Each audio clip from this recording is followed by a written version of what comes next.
This is a radar operator's account, drawn from classified events. A story told in precise detail for you to listen, drift into the phenomenon, and fall asleep.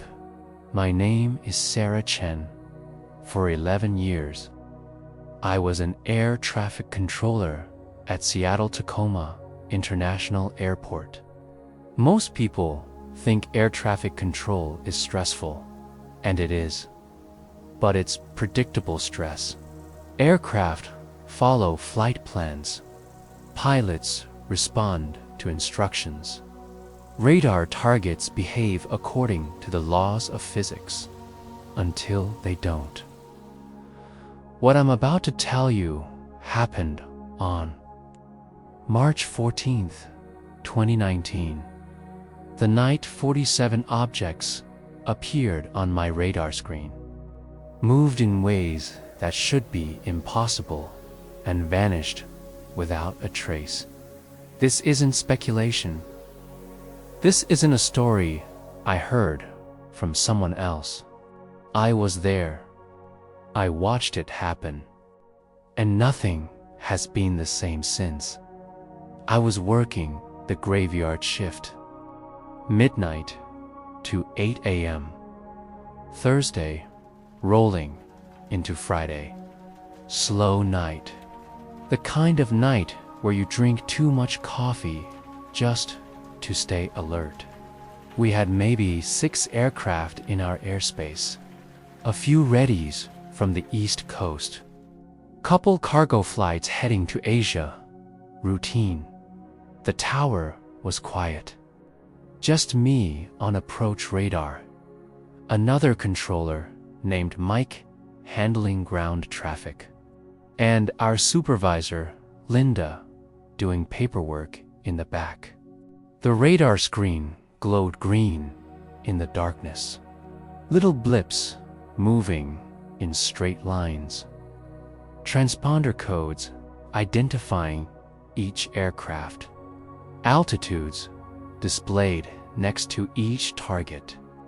Everything exactly as it should be. Then, at 2:47 a.m., something appeared that had no business being there. A single target. No transponder. No identification. Just a raw radar return about 30 miles northeast of the airport. Moving south at a speed that made my stomach drop. I called it out. Mike, you seeing this? Unidentified target, bearing 035, speed showing. I checked the numbers again because they couldn't be right. Speed showing 4,000 knots. Mike looked over. System glitch. Has to be 4,000 knots. That's over 4,600 miles per hour. Mach 6. 5 times the speed of sound. The SR-71 Blackbird, the fastest plane ever built. Topped out at Mach 3.3. Nothing flies at Mach 6 at 12,000 feet. The air resistance alone would turn any aircraft into a fireball. I radioed the target. Standard protocol. Unidentified aircraft, bearing 035.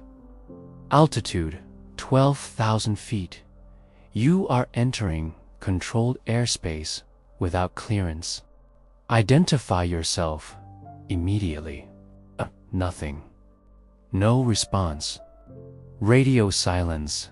The target kept coming. Steady bearing. Steady speed.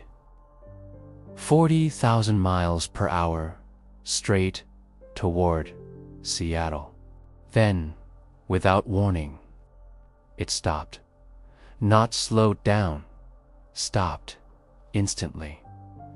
0 to 4,000 knots to 0 in less than 1 second. The deceleration forces would have liquefied any human pilot, would have torn apart any aircraft ever built. But this thing just stopped midair, like someone hit pause. My hands were shaking. Mike, tell me you're seeing this. I see it. But it's not possible. Here's what you need to understand. I've been staring at radar screens since 2008. I know what equipment malfunctions look like. I know what weather phenomena look like. I know what birds look like. I know what classified military aircraft look like when they're doing things they're not supposed to be doing near civilian airports. This was none of those things. The radar was functioning perfectly. Every other aircraft on the screen was behaving normally. Smooth trajectories, consistent speeds. This one target was defying physics. Then it moved again, shot straight up. The altitude readout climbed so fast I could barely track it. 15,000 feet, 25,000, 40,000, 60,000 in under 10 seconds. No aircraft accelerates vertically like that. Helicopters can't. Jets can't. Rockets can. But they don't stop and hover at 12,000 feet, first at 62,000 feet. Above the altitude where most commercial aircraft fly, it stopped again, hovered, then descended back down to 12,000 feet in the exact same impossible way. That's when Linda came out of the back office. Sarah, what's going on?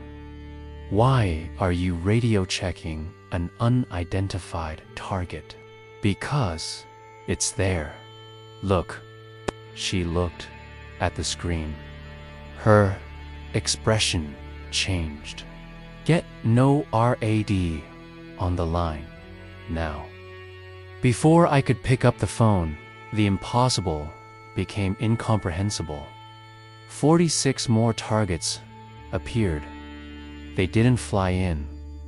They didn't gradually appear on the edge of the radar coverage.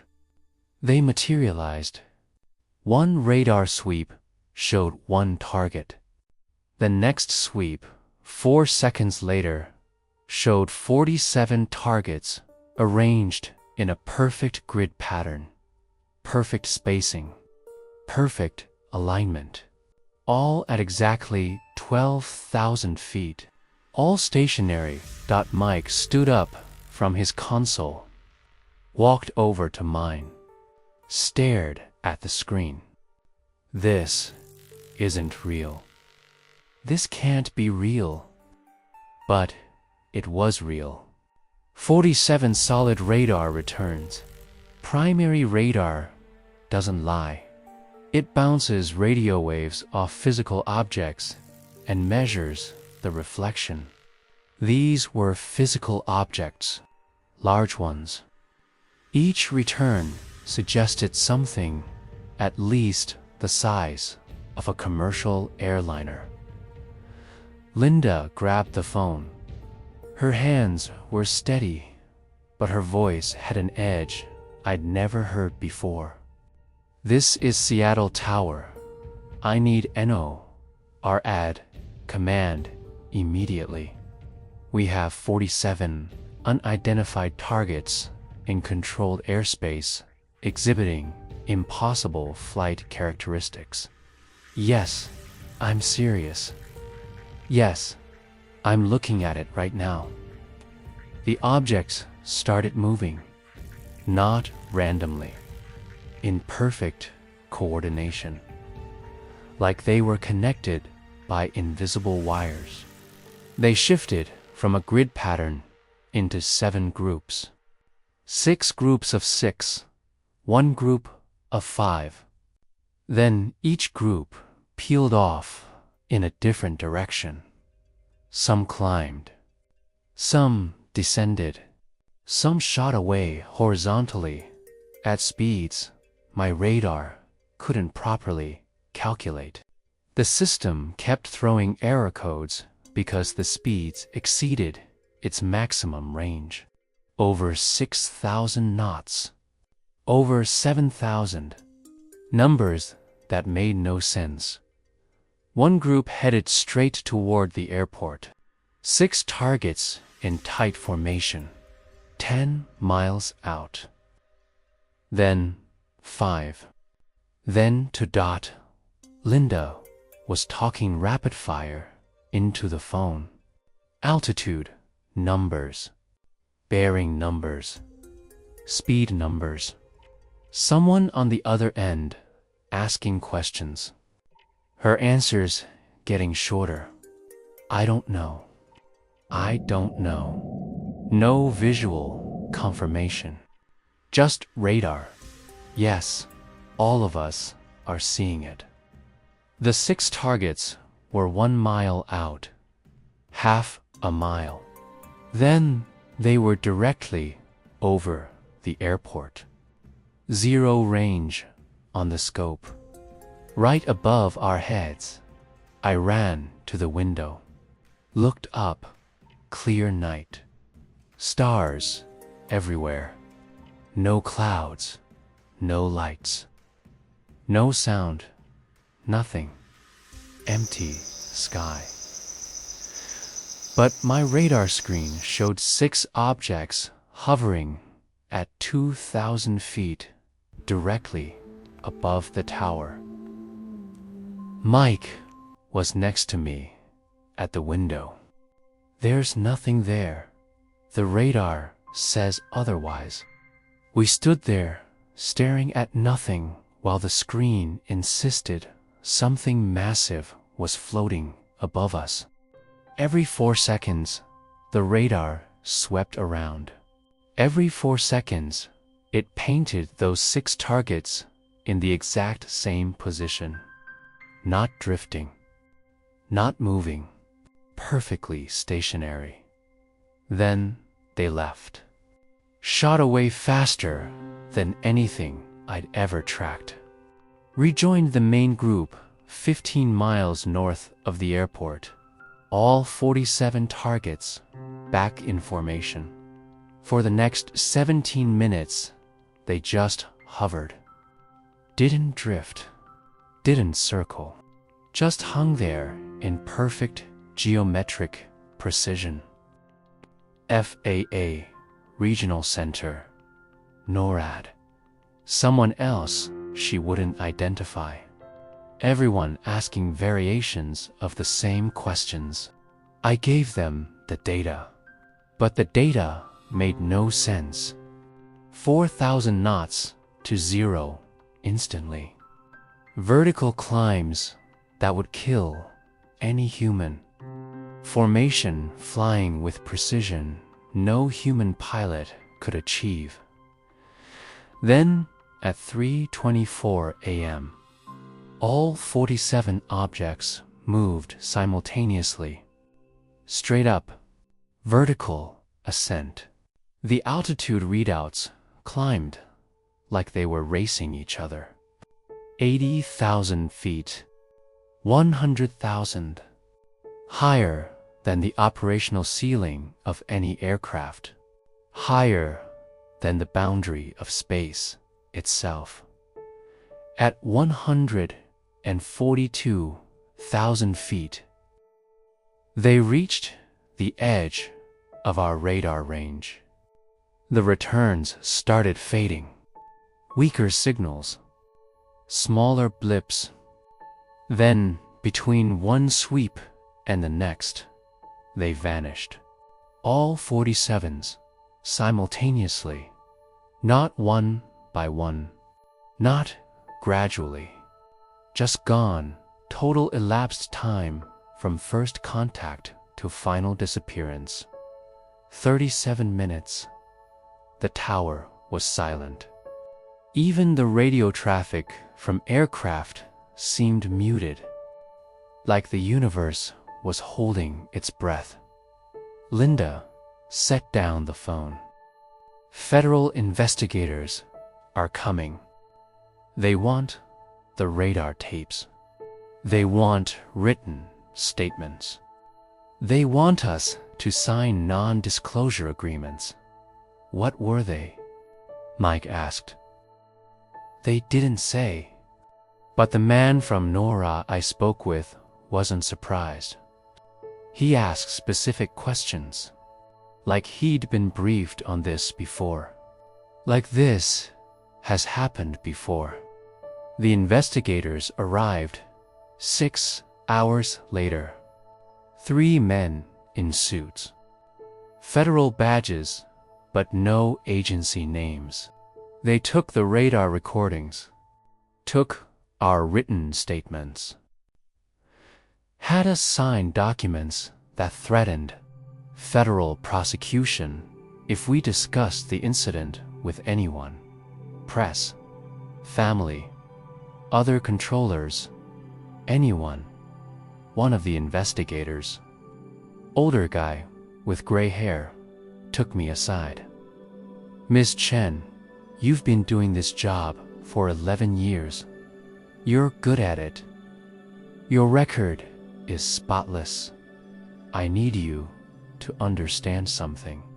What you saw tonight falls under national security protocols. There are things happening in our airspace that the public isn't prepared to understand. Your job is to forget this happened and continue doing excellent work. Can you do that? I wanted to ask him what they were. I wanted to ask if he knew, but his expression made it clear those questions wouldn't be answered. So I just nodded. He left. They all left. Took every piece of evidence with them. The incident never appeared in any official FAA logs. Never made any reports. Like it never happened. But it did happen. I was there. Mike was there. Linda was there. We all saw the same thing. 47 objects that moved in ways that physics says are impossible, that appeared and disappeared without explanation. Here's what I learned that night. Most UFO sightings are easily explained. Weather balloons, satellites, classified military aircraft, optical illusions. I'd seen plenty of those in 11 years. This wasn't that. This was something else entirely. I kept working at Seattle Tower for 2 more years after that night. Every shift, part of me hoped I'd see them again. Part of me was terrified I would. I never did. But I started noticing things. Other controllers at other airports would occasionally mention strange radar targets, objects that moved wrong, that appeared and vanished. Always the same response. Federal investigators. Non-disclosure agreements. Official silence. We're not alone in our airspace. There are things flying around up there that aren't ours, that don't belong to any government we know about. And someone, somewhere, knows about it and is keeping it quiet. I left air traffic control in 2021. Couldn't do it anymore. Every time I looked at that radar screen, I remembered that night. Remembered those 47 perfect dots arranged in impossible precision. Remembered watching them vanish into space. People ask me if I believe in UFOs.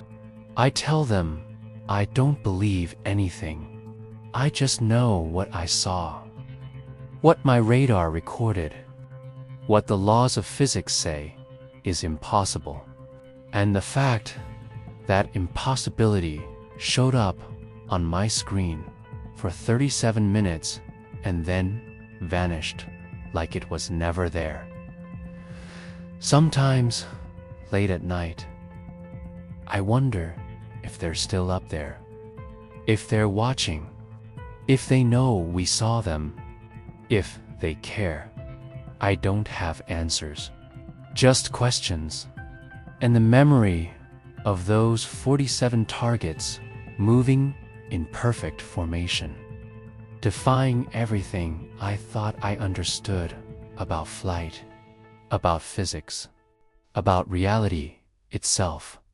My name is Sarah Chen.